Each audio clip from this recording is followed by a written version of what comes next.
All right, so move on to the next segment. I'll be sharing my thoughts and I'll be sharing my thoughts and the best landing spots for the best available free agents left in NBA free agency. So we're underway in NBA free agency, but there are some top tier names or some veteran players that could find a home very soon. These are the best landing spots that I have designed and mapped out for the remaining free agents that are left on the board in NBA free agency. So let's start off with Jonathan Kuminga. And I think the best landing spot for Jonathan Kuminga would be the Utah Jazz. Now, I know Jonathan Kuminga is not officially a free agent. He's a restricted free agent right now under the Golden State Warriors.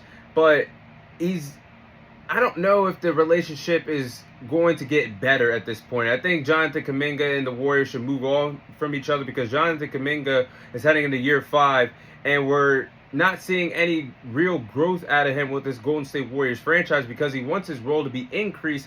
But it's hard for your role to be increased when you already have Steph Curry, Jimmy Butler, and Draymond Green, veteran players that are going to be in line offensively over top of you. And we saw that Jonathan Kuminga basically got pushed to the curb once Jimmy Butler came to town after that big trade between the Golden State Warriors and the Miami Heat by the NBA trade deadline last year.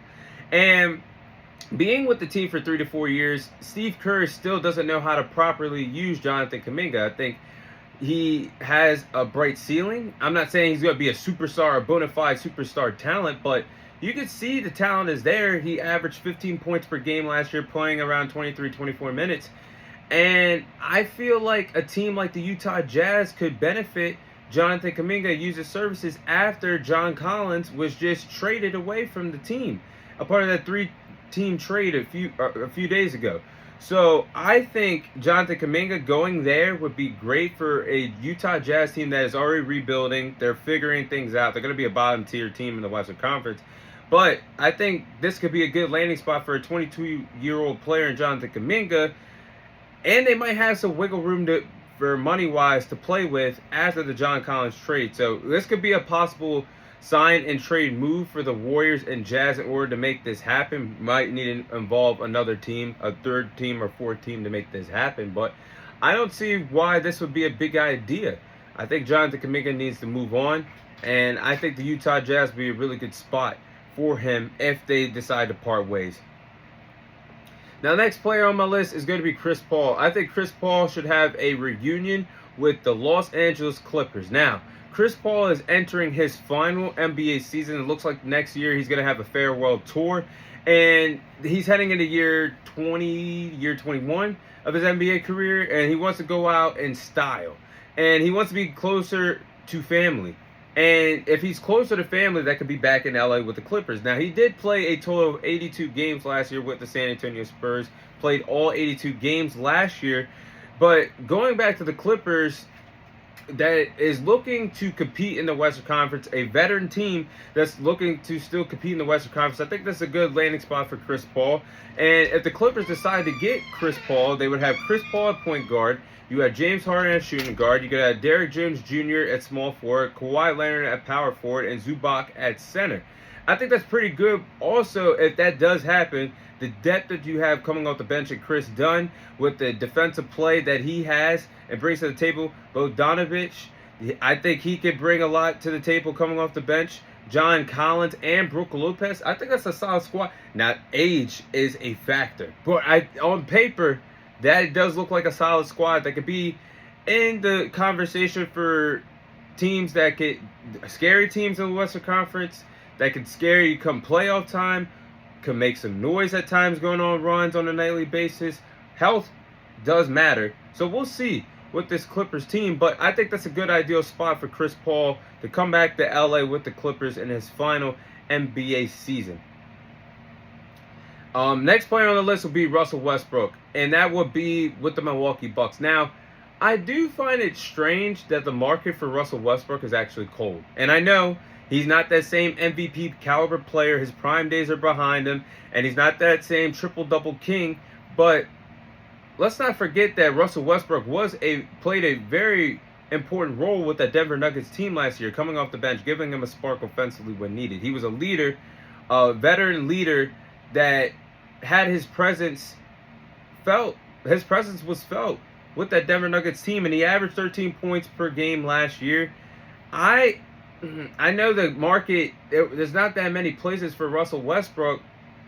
Like the Knicks, they signed Jordan Clarkson, so they have no interest in him anymore. And the Sacramento Kings signed Dennis Schroeder, so the market is cold for him. I don't see any other places right now other than this Milwaukee Bucks team. Now he can make somewhat of an impact on this Bucks team, but it might be something that we could explore if you're the Milwaukee Bucks. I mean, the Eastern Conference is depleted with injuries right now of, unfortunately, Jason Tatum and Tyrese Halliburton, and plus you just released Damian Lillard, so you could use another guard. I'm not saying this is the best spot for Russell Westbrook, but I can't honestly think of another position for you guys or another place for you guys to have for Russell Westbrook right now. I'll say the Milwaukee Bucks. Now, Bradley Beal's not a free agent, but I'm monitoring the buyout situation because I feel like Bradley Beal is going to be available in a few days. And Bradley Beal, it seems like the relationship between himself and the Phoenix Suns are coming to an end after they got Kevin Durant out of town, traded him to the Houston Rockets. Bradley Beal does have a no-trade clause on his contract, but I feel like the Suns are going to do anything to get him out of town. So a buyout situation could be on the horizon in the next few days. Now, Bradley Beal is going to want to go to a contending team. And I know he could have been traded a while ago, but think about it. He had a no-trade clause, one, so he had to waive that to get traded out of Phoenix. And he said he loves being in Phoenix for himself and his family. And no contending team was going to take on that massive $250 million plus deal contract that he had.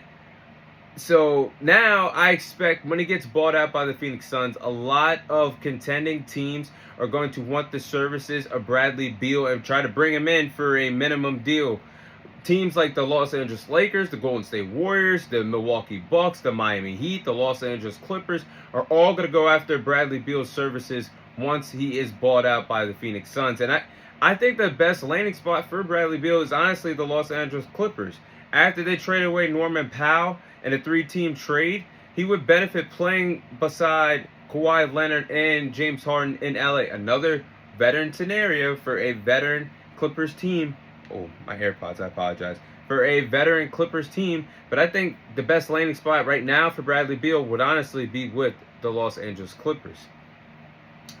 Next player on the list, another veteran player, will be Al Horford. What's the future like for Al Horford? Well, the Boston Celtics will not be bringing back Al Horford. He just turned 39 in June and probably will retire after this NBA season. This will probably be the final time that we see Al Horford on the basketball court.